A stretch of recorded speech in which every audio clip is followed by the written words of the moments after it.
Iako su skromnost i radišnost vrline koje sam sebi najradije pripisuje, zagrebačkog gradonačelnika Milana Bandića, prema mišljenju sve brojnijih javnih kritičara, najčešće karakteriziraju bahatost i sirovost u nastupu. Primjera je mnogo.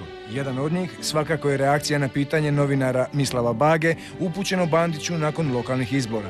Naime, Bandiću je nedostajao jedan zastupnik kako bi imao većinu u gradskoj skupštini, a očito je očekivao da će SDP uspjeti sam formirati vlast, pa je čovjek, bože moj, bio malo nervozan. Najprije je izbjegavao odgovor, ali znate već kako ti novinari znaju biti dosadni. Gospodin Bandić, vi očekujete da će, kada se obrade ostali rezultati, da ćete dobiti još jednog vijećnika, formirati vlast, je li tako, ako sam shvatio? Ja mislim, Bago, da je tebi ispalo nešto danas, da ti fali jedan stalno. Ali to je dobro da inzistiraš. Ne, to je dobro da inzistiraš. Gospodin Bandić, ovo nisu moji rezultati, nego rezultati... Ne, ali fali ti jedan, ali sutra ćeš imati dva. Za ovakvo ponašanje psihologinja Mirjana Krizmanić nema razumijevanja. Ja njegovu svaku reakciju, ali svaku, i kad je ugodno pitanje i kad je neugodno, interpretiram kao bahatost, kao maksimalnu bahatost. Jer, na primjer, gospodin Bandić kaže, ja samo delam. To za razliku od nas drugih, i drugi ljudi samo delaju, samo od toga nemaju tolike koristi. Iako je novinarke koje prate rad zagrebačkog poglavarstva nedavno nazvao nekulturnim kokošima koje govore uglas, vrhunac je ipak neobavezno čavrljanje s najodanijim drugovima s kojima je 27. siječnja puštao u promet novi tramvaj. Tada je komentirao prosvjede protiv nelegalnog urbicida Cvjetnog trga u Zagrebu. Na njegovu nesreću u blizini je bio novinar Večernjaka Antonio Mandir, koji je, ne žaleći truda i ne časeći časa, za povijest zapisao ove gradonačelnikove riječi. Ne mogu ti jadnici srušiti što ja mogu izgraditi. Mu materina što hoće taj Celakoski. Bog ih bolesne, da njih slušam i pratim, ništa se ne bi gradilo. Trebala bi biti još jedna prezentacija projekta, ali nema više toga, mamu i Uskoro je uslijedio Bandićev demanti. Prvo, ja sam odgojen, 3 temeljna stupa su mog odgoja. Mama, Franjevci i škola. Ja Boga i Mate rabim sasvim u drugom pojmu, a nikad tako. Prema tome, to nije moj rječnik, to nisu moje riječi. Pak tužbu za klevetu protiv novinara Mandira Bandić nije podigao, iako novinar nema audio zapis psovačkog performansa. Bandić voli ponavljati kako sve radi za dobrobit građana, ali jao onima koji mu stanu na put. Nedavno su prosvjedovali vozači koji u centru Zagreba moraju plaćati 16 kuna za sat parkiranja. I na kraj pameti mi nije sa dečkima i timom kojim sam na čelu. Da razmišljamo o prosvjedu automobilista zbog toga što smo digli cijenu parkiranja na uru u prvoj zoni na pločnicima u odnosu na garaže da bi uveli reda na pločnicima. I pače, povisivat ćemo cijenu toliko dok ne odu s pločnika u garaže. Oholost političara hrvatski građani najčešće ne prepoznaju kao problem. Gospodin Bandić će učiniti šta hoće jer mu mi to dozvoljavamo. Ono što je najgore da ima puno ljudi koji misle da to nije u redu, da je on bahat, da on prezire sudove ovog građanstva koje tu još postoji, ali šute. I to mu je dalo krila da nas zapravo s ovakvim prezirom tretira i meni se čini da to što on si to sve dozvoljava ne govori mnogo o njegovim vrlinama, ali govori mnogo o našim manama.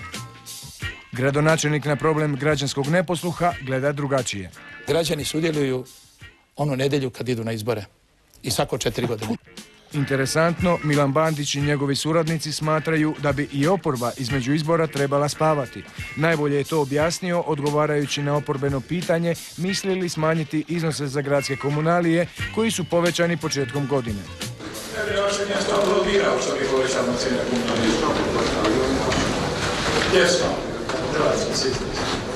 Pustite nas ako griješimo, da svako 3 mjeseca dižemo cijene komunalnih usluga. Ako ne 3, onda svako 6. Ako ne svako 6, svake godine. I gdje ćete, mi ćemo dizati cijene. I doći će 2009. Ljudi će na to nas nagraditi što dižemo cijene. I dobit ćemo ponovo mandat. Znači, gdje na povećanje cijena. Kada je prije nekoliko godina u alkoholiziranom stanju skrivio manju automobilsku nesreću, Bandić je stjeran uz zid. Pogriješio sam i napravio glupost. I zato se javno ispričavam. U početku je odbijao dati i ostavku koju je javnost tražila. Rekao sam da ću iz ovoga izvući pouke, ali vas još jednom molim, neka baci kamen ko nikad u životu nije napravio ništa. Interesantan je i odgovor na pitanje sjeća li se bježanja s mjesta nesreće. Ne sjećam se, mislim da nisam. Kao što je poznato, Bandić je na kraju morao dati ostavku. Nije mirovao, nego je, nakon odluke suda da se imovina tvrtke Zagrebčanka prepusti Vinkovačkoj tvrtki umjesto gradu Zagrebu, kako je očekivao, objavio plaćeni oglas u tisku kojim je optužio suce za korupciju. Ne postoji država u svijetu, odgovorno govorim, koja nema mafiju. Na ovaj ili onaj način. Ali ja želim još uvijek vjerovati da mafija u Hrvatskoj nema institucije pravne države i državu. Točka. Bandića je u to vrijeme posebno živcirala njegova nasljednica Vlasta Pavić, koju je stalno omalovažavao. Kulminacija se dogodila u spomenutom slučaju kada Bandić nije bio zadovoljan reakcijom Vlaste Pavić. Gospodin Bandić nezadovoljan mojim odgovorom, odnosno misleći da ja sam vjerojatno namjerno prešutila neke po njemu važne i relevantne podatke, me je na jedan vulgaran, da kažem, vrlo primitivan način izvrijeđao. Etnolog Sandi Blagonić također Bandića doživljava bahatim političarom. Međutim, takav stil mnogima očito odgovara. I u trenutku kada Bandić svojom bahatošću, psovanjem, obraćanjem novinarima satis, svemu onome što na neki način svjedočimo proteklih godina, krene, možda će dio glasača to iščitati kao njegovu, kažem, izravnost, kao iskrenost i kao možda manju pokvarenost od onih političara koji jesu uvijek redovito cenzurirani.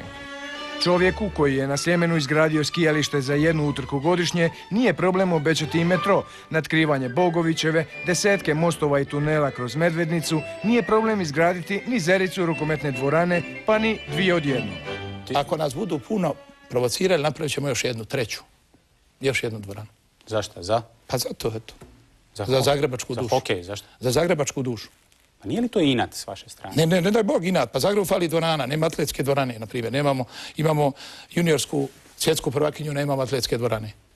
Zašto vi ovdje demonstrirate toliko bahatost? To mi nije jasno. Ne, ja nisam bahat, ja sam najskromniji čovjek. Hercegovac i Zagrebčanin, intelektualac i narodni pajdo, Bandić objedinjuje još jednu unutarnju podjelu. Taj bivši ambiciozni član Saveza komunista Jugoslavije danas se prikazuje kao veliki vjernik od rođenja, što znači da je ili vjeru jedno vrijeme prešućivao ili je drugovima lagao, što je loše po njega i kao komunista i kao katolika. Ima jedna stara biblijska, ja je se držim, a ona glasi: mržnja razara i ubija, oprost je smira i duše, a zaborav gubljenja identiteta. I još jedna: ako vas ne ubiju, onda vas jačaju. Ja sam toga svjedok, ali naš Zagreb će ići dalje. A ja ću u skladu sa svojom odgovornošću i sposobnošću i dalje biti tu. Ipak, nimalo vjernički ne zvuči podatak da se gradonačelnik svojedobno fiktivno razveo, navodno kako bi supruga uspjela otkupiti stan. Gospođa je inače rođena Zagrebčanka koja je najviše utjecala na Bandićev naglasak, koji je šarmantni spoj zagrebačke kajkavštine i zapadno-hercegovačkog dijalekta. Ipak, kada ga je novinarka upitala za značenje nekih malo arhaičnijih burgarskih izraza, nastao je problem. Inače, ja vam moram priznati, sve te nazive sam naučio od jedne bake, koja je također rođena u Zagrebu. Tako da, ovo kad ste pokušali mene dobiti na kriva razi, ne bute. Iako praktični vjernik, Bandić se bez problema zamjerio crkvi, doduše samo pravoslavnoj. Nju je, prema riječima svećenika Milenka Popovića, prevario, iako joj je obećao pomoć prilikom otkupa kina Zagreb, koje su komunisti nakon rata oduzeli crkvi. Uskoro se ispostavilo da se vlasništva domogao poduzetnik i vizionar Tomislav Horvatinčić, čiju viziju, doduše, ne razumije ni jedan stručnjak koji nije na njegovom honoraru. Zbog toga smatram da smo ovim načinom drugi put prevareni, želeći čak i svoju sopstvenu imovinu kupiti ponovo, da dođemo u vlasništvo, da bi lakše razriješili taj problem sa gradom i sa državom. Dakle, prevareni smo ponovo i zato sam tako reagovao kako sam reagovao, jer to nije imovina moja, niti mog kolege nijednoga, nego je to imovina Srpske pravoslavne crkvene opštine Zagrebačke i njenih vjernika, kojih, hvala Bogu, u gradu Zagrebu ima oko 20.000.